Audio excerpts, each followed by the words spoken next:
Hello. तो कैसे हो सब? अच्छा, वेलकम बैक हो गया आपने इस चैनल में। होपफुल आप लोग ठीक होंगे। मैं भी अल्हम्दुलिल्लाह काफ़ी बेहतर हूँ और दुआओं से अल्हम्दुलिल्लाह मैं ठीक ठाक फिट फाट हूँ। तो जो कंटेंट है वो थंबनेल देखे तो आप लोगों को समझ लग ही गई होगी कि हमने किस टॉपिक पे बात करनी है।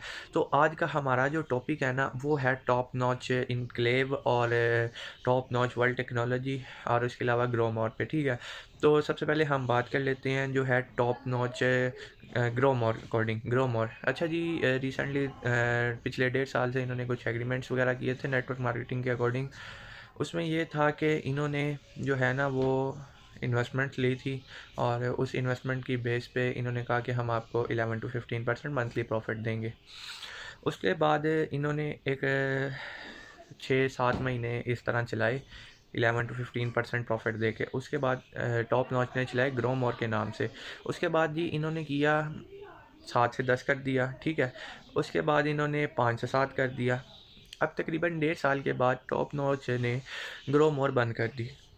ठीक है, अभी काफ़ी लोगों को नहीं पता grow more, what is grow more, what is top notch और what is top notch world technology और टॉप नॉच इनक्लेव का। ठीक है, तो इसके बारे में हम काफ़ी डिस्कशन कर रहे हैं और लोगों को ये समझाने की कोशिश करेंगे कि why we are investing in R O plants. ठीक है, तो अब ये बात जो है ना वो हम सीखनी पड़ेगी कि सबसे पहले तो हमें उनका प्रोजेक्ट देखना चाहिए था। ठीक है, हमने प्रोजेक्ट देखा, उनका प्रोजेक्ट था मेम्ब्रेन का। ठीक है, पाकिस्तान में मेम्ब्रेन यूनिट नहीं है। उन्होंने कहा था हम इन्वेस्टमेंट्स लेंगे आपसे, आपकी इन्वेस्टमेंट पर प्रॉफिट देंगे, इंपोर्ट एक्सपोर्ट करेंगे और जो है ना वो हम यहाँ पे एक मेम्ब्रेन यूनिट लगाएंगे। ठीक है, तो इस बात को 1.5 साल गुजर गया है और अब वो जाके फ्लॉप हो गई है और लोगों का पैसा कोई नहीं वापस मिल रहा। ठीक है, उसमें ये है तकरीबन 52 CR जो अपने मुंह से उनका CEO कह रहा है वो 52 CR उसके ऊपर लाइबिलिटी है। ठीक है, उसके अलावा अगर मार्केट की बात की जाए तो वहाँ पे 300-400 करोड़ की बात हो रही है कि 300-400 करोड़ इसने इकट्ठा किया।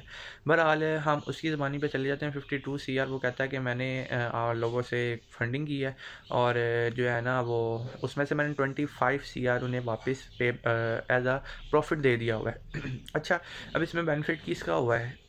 जो स्टार्टिंग में आए उन्होंने तो प्रॉफिट अपने ले लू लिए 1.5 साल में, यानी अगर 10% पे प्रॉफिट मिल रहा था तो उन्हें 1 साल में क्लियर हो गया।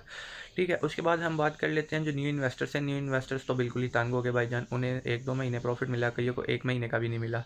ठीक है, तो उसने कहा जी कि मैं रिसेंटली 3 to 4 मंथ्स पहले उसने कहा जी मैं एक इनक्लेव बनाऊंगा टॉप नॉच के नाम से, मैं वहाँ पे डेवलपमेंट करूँगा, लोगों का पैसा लोगों को वापस दे दूँगा। ठीक है, यहाँ पे उसकी बात हो गई थी ख़त्म। लेकिन उसने क्या किया, वहाँ पे जगह ली, एक बयाना किया, उसके बाद उसने दूसरा बयाना, 6 महीने का टाइम था। 6 महीनों में उसने स्कीम ये चलाई, उस जगह को ना डेवलप किया ना कुछ किया, वहाँ पे बस एक हाउस सा बना के बैठ गए, सेम एज लसानी। ठीक है, जो लसानी का एंड था वही इसका एंड था। इन्होंने जी एक सोसाइटी के नाम पे एक ऑफिस बना लिया वहाँ पे बैठ के, तो फाइलें बेचनी शुरू कर दी, लोगों से एग्रीमेंट उनके वापस ले लिए। तो अब सीन ये है कि वो बिल्कुल तैयारी में है और आई थिंक कि वो सी ऑफ कर गए होंगे पाकिस्तान को, उनका जो CEO है। तो लेकिन हम कुछ परमानेंट नहीं कह सकते, ये टेम्परेरी बातें हैं। कोई एक दिन में हर किसी की नई बात आ जाती है, हर किसी की नई बात आ जाती है, तो हम इसके ऊपर फोकस नहीं करते। हम फोकस इस चीज़ पे करते हैं कि उनका एक एम था कि हमने यहाँ तक इसको लेके जाना है, तो वो वहाँ तक लेके गए उसको। उसके बाद उन्होंने लोगों के साथ जो कमिटमेंट्स की उसमें वो पूरा नहीं उतर पाए। और उसके अलावा देखें जी, अब ऑनलाइन भी आप लोगों को शो हो रहा होगा इन्वेस्टर्स को जो उनके अकाउंट हैं उसमें। ठीक है, कि आपकी जो है ना वो पे बैक में डाल दिया गया आपका अकाउंट और आपको 1 साल का टाइम दिया जाता है।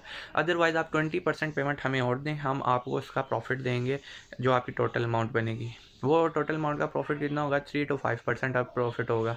ठीक है, यानी उनकी के पैसे उन्हें 6 महीने और दे के ठंडा कर देंगे। ठंडा करके क्या करेंगे जी? सी ऑफ कर देंगे। ठीक है, उसमें ये है कि हम अगर इस बात पे आएँ कि जी वो कहते हैं एक छोटा फ्रॉड होता है, फिर उससे बड़ा, फिर उससे बड़ा। सबसे पहले इन्होंने फ्रॉड क्या किया? सबसे पहले फ्रॉड ये इन्होंने किया कि जी जो कमिटमेंट्स इन्होंने की थी उस पे ये पूरा नहीं उतरे। यानी इन्होंने कहा था 25 CR पे हम एक मेम्ब्रेन यूनिट पाकिस्तान में लगा लेंगे, लेकिन इन्होंने वो यूनिट नहीं लगाया। ठीक है, उसके बाद जो इन्होंने कमिटमेंट की कि हम जी 50 CR पे लगा लें, तब भी नहीं इन्होंने किया। 52 CR पे इनसे मैनेजमेंट नहीं हुई, लोग इनके ऊपर भाग दौड़ करने लगे। ठीक है, यानी लोग चढ़ने लगे इन पे। उसके बाद इन्होंने क्या किया? इन्होंने किया जी हम जी टॉप नॉच इनक्लेव बनाएंगे, तो हम आपको वहाँ से क्लियर कर देंगे। अच्छा, आप टॉप नॉच इनक्लेव बनाई, टॉप नॉच इनक्लेव कई लोगों को फाइलें दे दी, 100 फाइल लोगों को दी थी। उसमें इन्होंने ये किया, 100 फाइल्स देने के बाद उससे उसका एग्रीमेंट ले लिया। यानी मैं 1 CR का इन्वेस्टर हूँ, मेरे से मुझे इन्होंने 100 फाइलें दे दी, मेरे से मेरा एग्रीमेंट ले लिया। अच्छा, अब मेरे पास जो सबूत था, मेरे पास जो एग्रीमेंट था, वो मैंने इन्हें दे दिया और इनसे फाइलें ले ली, जबकि सोसाइटी जो है वो फ्लॉप है। अच्छा, अब यहाँ पे एक तो उसने छोटा फ्रॉड किया यानी पैसों का किया, उसके बाद एक सोसाइटी का भी फ्रॉड कर दिया। फिर काफ़ी इन्वेस्टर्स को उसने सोसाइटी सेल की, ठीक है, उनके साथ भी फ्रॉड कर लिया। अब जो छोटे इन्वेस्टर्स हैं उनको इसने कहा जी कि मैं दूंगा आपको मार्च में पैसे। तो मार्च सर पे है और इसने एक जूम मीटिंग की, जूम मीटिंग में कह दिया जी मैं 1 साल तक आपके पैसे दे सकता हूँ, 1 साल से पहले नहीं दे सकता। तो लोगों ने हड़बड़ाहट में FIR ये वो सारा कुछ करवा दिया है।